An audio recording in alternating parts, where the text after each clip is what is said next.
These Amerimax gutter guards have been on my house now for 2 winters. This is the 3rd year they've been in place. I'm just going to do a quick review.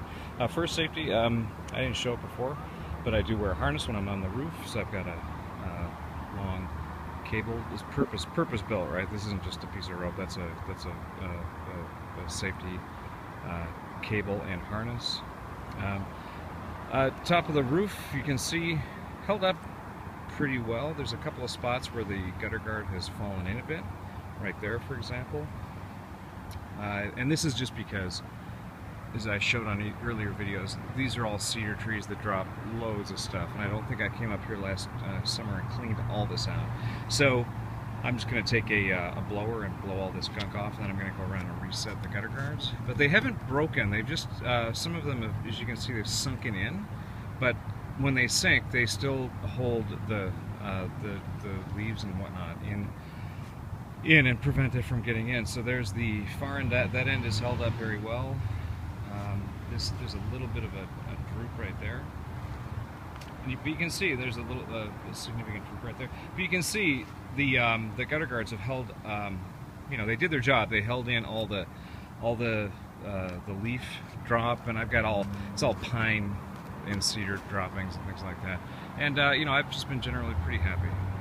I just went around the roof, used a little blower, as you can see, or a vacuum attachment, and I just blew all the gunk off the gutter guards, which are looking pretty good. I reset those. I'm just going to look at them, show you what they look like underneath. There's a bit of discoloration, that's all, because there's, as I said, like, this is all cedars, Great Western cedars, and they put a lot of gunk out, resin and stuff like that. So, you know, this is pretty.